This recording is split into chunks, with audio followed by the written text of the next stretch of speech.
Hello guys, আসসালামু আলাইকুম। আমরা আমাদের সিরাজগঞ্জ জেলার ঐতিহ্যবাহী একটা অঞ্চল, যে অঞ্চলের নাম বিনসারা। এই বিনসারায় অনেক আবেগ জড়িয়ে আছে, ইতিহাস জড়িয়ে আছে। এখানে আমাদের একটা বিখ্যাত বেহুলা লক্ষিন্দারের কূপ আছে।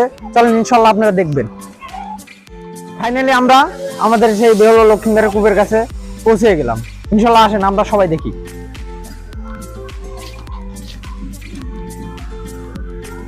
এটাই হলো বেহুলার কূপ, অর্থাৎ পঞ্চকূপ। এটা 5 স্তর বিশিষ্ট। এরপরে এই কূপের পরে আরেকটা আছে, আরেকটা, তারপরে একটা ধারাবাহিক ক্রমে। এটা তারাস উপজেলায় বারোয়াশি ইউনিয়নে বিনসারা গ্রামে ঐতিহ্যবাহী লোকগাথা কাহিনীর নায়িকা বেহুলার বাড়ি ও বেহুলার কূপ। বেহুলার কূপ বলেই সবাই চেনে।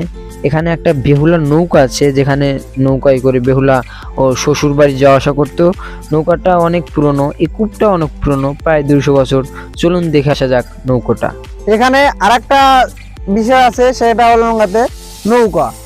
এখানে নৌকাটা আছে, নৌকার ছাপ স্পষ্ট ভাবে বোঝা যাচ্ছে। চলেন আমরা আরেকটু দেখি।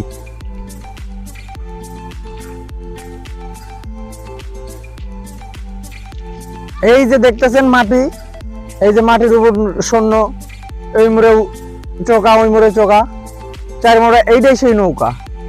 এইটাই সেই নৌকা। এইখানেই সেই নৌকাটা উপস্থিত হয়েছিল। তো এইখানেই দাইবে আছে। তো গ্রামের ঐতিহাসিক আসলে অনেক কথা আছে, এটার বিষয়ে আমরা মুরব্বীদের কাছ থেকে জানবো। এই সেই বেহুলা লক্ষিন্দারের নৌকা, এইখানেই নৌকা দাইবে আছে।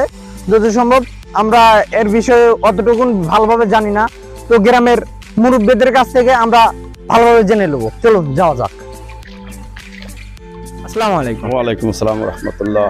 আচ্ছা, আমাদের এই সিরাজগঞ্জ জেলার ঐতিহ্যবাহী এই যে কূপ, এই কূপের বিষয়ে একটু বিস্তারিত আমরা একটু শুনলে একটু ভালো হয়, প্লিজ বলেন। এই কূপ সম্পর্কে তো অনেক কথাই আছে। এটা ঐতিহাসিক একটা নাম। এটা হলো বেহুলার বাপের বাড়ি, বেহুলার জন্মস্থান। এখানে বাপের বাড়ি। এখান থেকে তার বিয়ে হয়েছে বগুড়া মহস্তানগড়, যা এখন মহস্তানগড় নামে পরিচিত। তো ওইখানে চন্দ্র সদাগরের ছেলের সাথে তেনার বিয়ে হয়। তো বিয়ে হওয়ার আগে কিছু শর্ত ছিল, যেহেতু লোহার বাসর ঘরে সে আরও কয়েকটা ছেলে মারা গেছে, তাহলে এখন এই ছেলেটা বেলা কি তখন বিয়ে করতে কেউ রাজি হয় না। সতী সাবিত্রী ছিল, সে চিন্তা করছে যে আমি বিয়েতে রাজি। আর এই মর্মে উনি রাজি হয়েছিল। তো ওখানে বিয়ে দিয়েছিল। তো বেহুলা সতী সাবিত্রী ঐতিহাসিক নামে যেটা পাওয়া যায়। তো এনার নামের এখন এখানে পুরো এরিয়াটুকু হাই স্কুল হয়েছে, প্রাইমারি স্কুল হয়েছে, আরও বাড়িঘর বসতি হয়ে গেছে। তো এই পুরো এলাকাটুকু ছিল বেহুলার বাড়ি। তো এখানে বেহুলার এই পঞ্চকূপ নামে একটা কূপ আছে, যেটা যে এখানে দেখেছেন এই পঞ্চকূপ। এই একটা এন্দ্রার ভিতরে নিচে যায় আরো 4টা কূপ আছে। জি, আরো 4টা কূপ আছে। আরো 4টা কূপ আছে। সেই 4টা কূপে ওই চৈত্র মাসে গেলে ইদানিং পানি না থাকার কারণে গত 4-5 বছর অনুমান আগে তারা সেই টিওনো এবং ওসি সাহেবের উদ্যোগে গ্রামে মিটিং হয়। মিটিংয়ে আলোচনার সাপেক্ষে এই একটা কূপ, অন্তত ওই 4টার একটা কূপ যাতে ঝর্ণা পানি সারা বছর থাকে, এর একটা উদ্যোগ হয়। সেই উদ্যোগে অনেকেই প্রস্তাব দেওয়ার পরে কেউ না পারাতে, তখন ওই আমাদের এখানে প্রাইমারি স্কুলে তখন প্রধান শিক্ষক ছিল, এখন সে বীর মুক্তিযোদ্ধা, ওনার নেতৃত্বে আমি নিজে এই কূপটা খনন করি। আমি নিজেই খনন করি এই একটা কূপ। ওই একটা কূপ খনন করিয়া আপনার 38 ফিট গভীরে যায়া বালুর ভিতরে 10-12 পিস সাপ ধরি। জি, আপনি 10 থেকে 12 পিস সাপ ধরেছেন? আমি নিজে ধরেছি। আমাদের গ্রামের এখানে সব লোকজন আছে, সবাই জানে, ধরেছিলাম। তো ওখানকার ওই স্তরের বালু রেখা, অর্থাৎ সেই সাপটা হলো কেঁচো সাইজ 1 ফুট অথবা তার একটু কম ছোট। এই অবস্থা সে সাপটা হলো সিঁদুরের মতো লাল টকটকা। আচ্ছা, সাপটার কালারটা কেমন? পুরো সিঁদুরের মতো লাল, সিঁদুরের মতো লাল ডগডগা এবং কেঁচো সাইজের, মানে ছোট চিকন। 10 পিস সাপ ধরে বয়ামের ভিতরে কিছু বালু দিয়ে কিছু পানি দিয়ে বয়ামের মধ্যে রাখিছি। যা লাইব্রেরিতে রাখার পরে ওই সাংবাদিকরা আসলো, লেখালেখি করলো। লেখালেখি করার পরে দূর দূরান্ত থেকে মানুষ তখন ওইরকম আসতে দিল। সেনাবাহিনী, বিজিবি, ব্যাটালিয়ান, মানে বাংলাদেশের বড় বড় জায়গা থেকে তারা ছিল। ঈশ্বরদী আপনার জাদুঘর থেকে তারা আসছিল, এসে সাপ নিয়ে গেছে। আপনার বগুড়া ক্যান্টনমেন্ট থেকে সেনাবাহিনী প্রধানরা ওনারাও আসছিল, আইসা ওই আমাকে ডেকে নিয়ে আসে। পরে কিভাবে সাপটা কি আপনাদের কাছে এখন কি মজুদ? না, ওই সাপটা স্তর বাই স্তর 6 মাস পর্যন্ত জীবিত ছিল। তারপরে তার- সবাই মারা গেছে। হ্যাঁ, তারপরে পর্যায়ক্রমে একটা একটা করে মারা যায়। তো ওই জাদুঘর থেকে লিয়ে আসছিল বলে ওইটা সাপের নাম দিয়েছিল ওই সময় অচিন সাপ। যা কেউ কেউ বর্ণনাথ বলে যে বেহুলা যখন লোহার বাসর ঘরে যখন খরম ল্যাস ধরে যখন খরম দিয়ে বাড়ি মারছিল, ল্যাসটা কেটে গেছিল, ওই জারিগানের মধ্যে পাওয়া যায় মনসা দেবী, মা মনসা দেবী আমাকে পাঠাছিল এই দংশন করার জন্য। তো তুমি পানের বাটা রেখে দাও, আমি দেবের নগরে সাক্ষী দেবো যে মনসা দেবী আমাকে পাঠাইছে। সেই সময় থেকে ওইটা পানের বাটাতেই রেখে দেওয়া হয়, ওই সময় জারি গাইনের মধ্যে পাওয়া যায়। তো সেই সময় থেকে আজ পর্যন্ত এই শুধু এই কূপটা খনন করার সময় ওই জাতীয় সাপটা পাওয়া যায়, এছাড়া আর কোথাও কোনো সাপ পাওয়া যায় না। আচ্ছা, আমরা আর একটা বিষয় শুনছি যে ওইখানে একটা নৌকা আছে। হ্যাঁ, আমি সেটা বলতেছি। আচ্ছা, তো এই সাপটা এখান থেকে এই তোলার পরে সব ওই রকম ভাবে আসে, সব দেখে, ছবি টবি করে, লেখালেখি করে। টিভি চ্যানেলে বহুত বাণী আমারও দেওয়া আছে, গ্রামের প্রচুর লোকের বাণী দেওয়া আছে। তো আপনাদের মাধ্যমে আমরাও সরকারের কাছে একটা দাবি জানাই যে ঐতিহাসিক যে একটা নাম সেটা যেন আবার পুনরুজ্জীবিত, তার একটা সৌন্দর্য কি করে বৃদ্ধি করা যায়। অনেকেই পর্যটকরা অনেকেই দেখতে আসে, দেখেন নর্মাল একটা ব্যাপার। এইটা আমরা একটু জানতে চাই। এবং বেহুলার এখন স্মৃতি স্বরূপ এই পঞ্চকূপ আর ওই পাশে বেহুলার খাড়ি বলতো, যেখান থেকে খারিজ করে ওই নৌকা করে চলে যেত বগুড়া সাবলুর দিঘি কয়, ওই দিঘি যাওয়ার পরে ওখান থেকে পালকি চলে সে বগুড়া মস্তানগড় যাচ্ছে স্বামীর বাড়ি।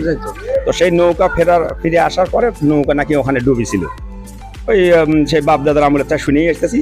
তো ওখানে ডুবেছিল, সেই ডোবার পরে ওই জায়গাটা তার কেউ হাত দেওয়ার সাহস পায় না। আচ্ছা, ওইখানে বলে কেউ যদি কোদাল দিয়ে কোপ দেয় তারপরে লাখ মুখ দিয়ে রক্ত উঠে সে বলে মারা যায়। এই সেই যুগের থেকে শুনে আসা। তারপরে আমার বাপ দাদারা গল্প করছে, ওই বাপ দাদাকার বয়সে এক লোক ওই নৌকা আছে কিনা দেখার জন্য কূপ খনন করবে লাগছিল, পরে ওনাকে স্বপ্নে দেখাচ্ছে। সেই স্বপ্নের মাধ্যমে তার একটা ছেলে পাগলই হয়ে গেল, সেও মারা গেল। এরপর থেকে ওই কূপে আর কেউ খনন দেওয়া, অথচ ওর চতুর্দিক দিয়ে ইরিরাবাদ হয় এবং বর্ষার সময় মাছ চাষও হয়, কিন্তু ওই জায়গাটা তার দ্বিতীয় আর কেউ কোনো খনন করতে পারে না। এখনো কোনো ব্যক্তি যদি আমার গ্রামের কেউ বলা হয় যে তোমাকে হয়তো 50,000 টাকা দাও, তুমি একটু 10 ফুট এলা গভীর করে এলা দেখাও, এই গ্রামে কেউ রাজি হবে না, মানে সে সাহসই করে না। সেই সময় ওই জায়গাটা একটা ভয়ঙ্কর নামে পরিচিত। হ্যাঁ, ভয়ঙ্কর নামে পরিচিত, কারণ ওখানে যেহেতু এখনো 50,000 টাকা দিবে চাইলে কেউ খুঁড়বি না, এটার কেউ রাজি হয় না। তো যার কারণে চতুর্দিক দিয়ে ইরিয়াবাদ করে, কিন্তু ওই জায়গাটা নৌকার একটা নিদর্শন, মাটির একটা ঢিবি, ওই ঢিবিটা আসে, ওইটা দেখার জন্যই সবাই আসে যে এটি বইল নৌকা এটি ডুবে আছে।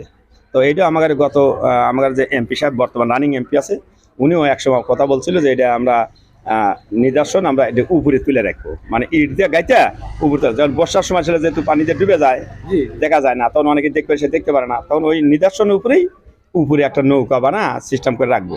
এটা একটা ওয়াদা ছিল, তো সে কাজটা এখন হয় নাই, কারণ কতদিনে কি হবে সেটা জানি না। তো এরপরেও ওই আমরা মাল পুষ্করণী একটা পুকুর আছিল, ওই বিয়া 10 মাস কথা ছিল দুধ দিয়ে ওই পুষ্করণী ভরে দেওয়া লাগবে, দিছে। এরপরে এখানে বেহুলার খাড়ি পুকুর একটা নামে আছে। আর বেহুলার এই পাড়াতেই এই যে বিল্ডিং এর ব্যাস কাটার সময় ওই অনেকেই এই ব্যাস কাটার সাহস পায় না, আর ব্যাস কাটতে গেলে চতুর্ভুজ ইট বাড়ায়, বেহুলার যুগের 2 ইঞ্চি হাইট, চতুর্দিকে সমান দৈর্ঘ্য এবং প্রস্থ সমান, ওই যুগের ইট এখনো আছে। এই বিল্ডিং দেওয়ার সময় ব্যাস কাটার সময় জায়গায় জায়গায় ইটার অল বাড়াইছে, যেখানে বিল্ডিং ছিল। পুরো এলাকাটুকুন এই যে দেখেছেন স্কুল মাঠে খালি খোলা আর খোলা, এই পুরোটাই হলো বেহুলার বাড়ি। এবং 5 ইঞ্চি ওয়ালের গাঁথনির চেয়ে ওই মাটির দেওয়ালের অলগুলি ভালো। আমাদের মাটির ঘর আছে, সেই ঘরগুলি খালি খোলা আর বালু। তো এটা আর ওই যুগে শুনেছি যে এটা পুষ্করণী, এই পুষ্করণীর মধ্যে থেকে ওই সতী সাবিত্রীর ওই যুগে ওই গোলায় গামছা লিয়ে যা কেউ যদি জোরহাত করে, হিন্দুরা বলতো যে আমার মেয়ের বিয়ে, আমার ছেলের বিয়ে, আমার এই ডেকচি লাগবি, থাল বাসন এগুলি লাগবি, সেই সময় ওই রাত্রিতে ওই পাড়াপুর উঠে থাকছে, সকালবেলা ওনারা লিয়ে আসছে। এটা কি উঠে থাকতো? উঠে থাকতো, ওই পাড়াপুর উঠে থাকতো, ওনারা লিয়ে আসতো, আবার কাজ শেষে পরিষ্কার টরিষ্কার করে লিয়ে যায়, আর পুকুর পাড়ে রেখে আসতো, রাত্রিতে পুকুরে নেমে যেত। এই বাপ দাদার আমলতে খালি শুনেই আসলাম এইগুলি। তো কোনো এক সময় জানি কারা জানি ওইটা ফেরত দেয় নাই কিছু, তো তারপরের থেকে আর ওই জিনিসগুলি আর ওঠে না। তো এখনো এখানে পঞ্চকূপ, তার ভিতরে একটা আছে সারা বছর ঝর্ণার পানি থাকে। তবে এখানে এই উদম থাকার কারণে প্রাইমারি স্কুলের ছাত্রছাত্রীরা সব আসে, খেলাধুলা করে, একজনে যদি একটা কলম পরে, একজন একটা মাটির ঢেল দেখ ওই কলমে লাগাচ্ছে, বাচ্চা সালবা খেলাতে খেলাতে ওই 4টা কূপ এখন বর্তমান মুখ বুঝে আছে। তো ওটা এখন প্রতি মেলার বছর একটু পরিষ্কার করা হয়। তো এইবারও আমাদের বেহুলার নামে, ঐতিহাসিক বেহুলার নামে মেলা, আগামীকাল থেকে মেলা শুরু হবে। ঐতিহাসিক বেহুলার নামেই মেলাটা লাগানো হয়েছে। তো প্রতি বছর মেলা উপলক্ষে এটা পরিষ্কার করা হয়। এই বছর কেউ কোনো উদ্যোগ নেয়নি, কেউ জানায়ও নাই, যার কারণে সবাই কামকাজ এখন নির্বাচন সব দিক দিয়ে ব্যস্ত কারণে এবার পরিষ্কার করা হয়নি। প্রত্যেক বছর আসলে ওটা আমি ঠিক পরিষ্কার করি। ওই টিউনো বা যাক, ধন্যবাদ, আপনার সাথে কথা বলে হ্যাঁ। অনেক। আবার আমাদের এখানে আরেকটা জিনিস, বর্ষার সময় আমাদের গ্রামে প্রতি রাতে কোনো না কোনো পাড়া একজন না একজন সাপের দংশন করে। দেখা যায় যে ওই জারি গান গায়। এটা কি আপনাদের আমাদের এখানে এই বর্ষার পানি আসবি, আসার পরে এটা শুরু হবে। যে কোনো একটা মানুষকে যে কোনো সাপে একটা কাটবে? মানুষ কাটবেই, সেটাও কাটলে ওই রোজার আবার জারি গান গায়। যে জারি গান শুনলে কোনো ব্যক্তি বিশ্বাস করবি না, এই কথাবার্তার উপরে বিষ নামতে পারে। উল্টা পাল্টা কথা, উল্টা পাল্টা কথা, উল্টা পাল্টা কথাতেই ভিষ নেওয়া। হ্যাঁ, ওই কাইকলা মাছে কুমির ধরে খায়। এই যে এই সমস্ত গান ওই না নদীর বাঁকে হয়, কাইকলা মাছে কুমির ধরে খায়। আর ভাষা খারাপ করে কিছু উল্টো পাল্টা কথা বলে। জারি গান গায় রোজা যখন রুগীর নিয়ে এসে যখন রাখে, রুগীর পিছনে একজন বসে থাকে, ওনাকে 2 পা টান করে দিয়ে বদনা লোটা আবার হচ্ছে আপনার পাখা টাকা লিয়া চারি মোড়া ঘোরে আর সব পাটি পাড়ে দেয়, মানুষ জাগ ধরে দেয় গায়। ইনি ধরা দেয়, উনি জাগ গায়। এই জারি গানের মাধ্যম দিয়ে বিষ নামায়।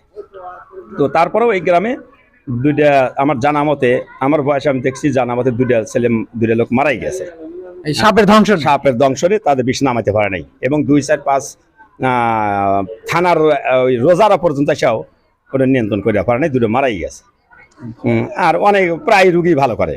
তাহলে কোনো মামুলি ব্যাপার সাপের দংশন করলে আমাদের এই গ্রামে যে রোজা আছে, যেসব বাচ্চা সালপাল এখন শিখেছে সে কাজগুলি, তো এটা মামুলি ব্যাপার মনে হয় যে আমাকে সাপের দংশন করছে। ওই পাশ দিয়ে কেউ হেঁটে যাচ্ছে, কেউ মনেই করছেন না যে ওটি যাই, জানি যে বিষ নেমে যাবেনি, আলিয়া যায় আলাপটি। আবার কেউ কেউ ওই দেখার জন্য আগ্রহ জাগে। এই অবস্থা এখনো ওই বেহুলা জারি গানের উপরেই বিষ নামায়। আপনার সাথে কথা বলে অনেক ভালো লাগলাম। আসসালামু আলাইকুম। ওয়ালাইকুম ইনশাআল্লাহ আসসালাম। আবার আপনাকে ধন্যবাদ। আর আমি আপনাদের মাধ্যমে এটাই জানতে চাইলাম, জানার চাই সরকারের বরাবর বা এমপি মহোদয় বা সরকার বরাবর, যাতে আমাদের এই বেহুলার কূপ আর এই নৌকা, এই 2টা জিনিসের দেখার জন্য বহুত দূর দূরান্ত তার লোক আসে, কিন্তু এসে দেখে এখানে মামুলি ব্যাপার। অত বউরা মস্তানগর গেলে সেখানে পিকনিকে যায়, 2, 4, 50 খান করে বাদ যায় পিকনিক করবে। অথচ আমার এখানে পর্যটকরা আসলে এই উদম অবস্থা দেখে। এটা সৌন্দর্য বৃদ্ধির জন্য আপনাদের মাধ্যম দিয়ে, আপনাদের চ্যানেলের মাধ্যম দিয়ে আমি সরকারের কাছে একটু দাবি রাখি যে কোনো হৃদয়বান ব্যক্তি যাতে এটা তুলে ধরে যাতে এই কাজটা উন্নয়ন হয়, এইটুকু আশাবাদী। আপনারা তো এই বিষয়ে তো জানলেনই, বেহুলার কূপ, পঞ্চকূপ এবং নৌকার বিষয়ে আপনারা তো সবকিছু শুনলেন। আমরা গ্রামের মুরব্বীদের কাছ থেকে শুনছি। ইনশাল্লাহ সিরাজগঞ্জ জেলার বিভিন্ন ধরনের যেগুলো ঐতিহাসিক বিখ্যাত জিনিস আপনাদের কাছে তুলে ধরার চেষ্টা করব। আসসালামু আলাইকুম ওয়া রাহমাতুল্লাহ।